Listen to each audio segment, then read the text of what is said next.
early 80s, my aunt had a journey that would forever change her perception of the people around her.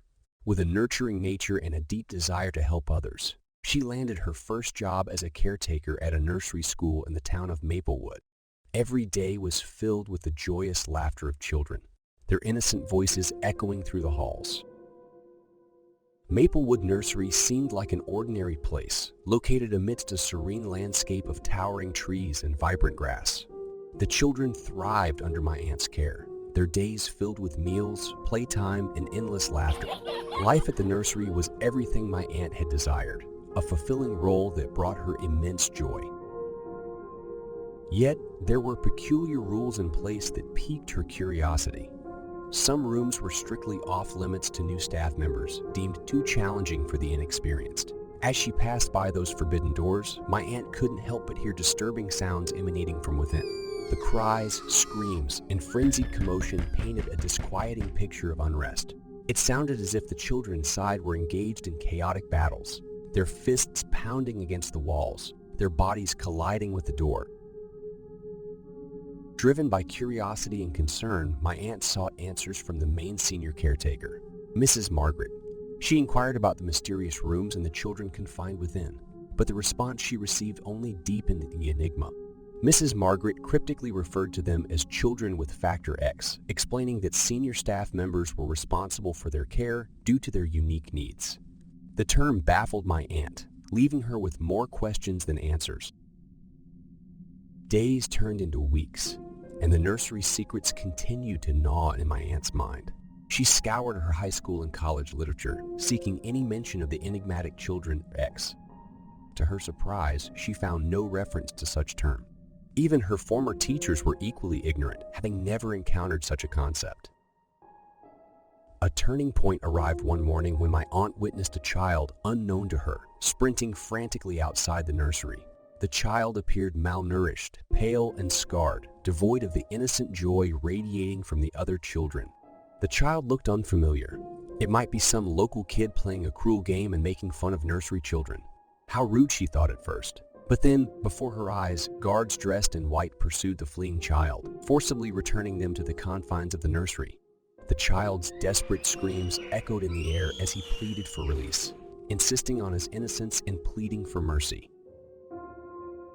It became clear to my aunt that this child was one of the so-called Children X. The sight shook her to the core, awakening a relentless desire to find the truth. She observed that the forbidden rooms lacked any toys or beds, their windows tainted and secured with multiple locks. It felt more like a horror movie prison than an environment suitable for children. Over the passing weeks, more similar incidents unfolded as escapees were forcibly brought back to the confounding rooms. The weight of the nursery's dark secret pressed heavily upon my aunt, fueling her determination to find the truth. In search of answers, she confronted Mrs. Margaret, seeking clarity about the sinister practices concealed within Maplewood. However, her inquiries were met with dismissal and gaslighting that only deepened her internal turmoil. Miss, I think that you should stick to your own duties, and if you don't mind me noticing, your duties are deteriorating by each day.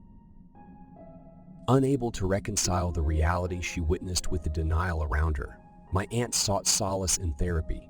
The emotional toll of the nursery secrets weighed heavily upon her, corroding the once bright glow she had carried upon her arrival in Maplewood. The nursery home had become a place of uncertainty. My aunt felt so much internal turmoil, being unable to help those kids, mixed with constant denial of reality by the staff and the gaslighting, made her to seek a therapy. Needless to say that my aunt soon after left the Maplewood in search for some other place where she could perform her life calling. On her last day, instead of receiving a farewell filled with warmth and encouragement, Mrs. Margaret said, I hope that you won't talk about some of the practices you saw here. Even though those practices might seem unusual to your inexperienced mind, they are actually completely appropriate, and talking about them will only bring embarrassment to you. Well, that's a nice goodbye and words of encouragement for the future, my aunt thought. But instead, reacting with any malice, my aunt simply held her head high, for the last time once again glanced the home, Also, Mrs. Margaret turned around and left. Soon after, my aunt found a new place to work. The glow she had when first arrived in Maplewood was back, but the innocence was gone as she kept in the back of her mind the ending scenario in remembrance of the Maplewood. The children were happy, loving each day in their home, occupied with their playtime and daily tasks for which they loved to perform. During her day off, my aunt turned on the TV, and there was a very familiar sight. It was a Maplewood nursery home. Truth began to surface.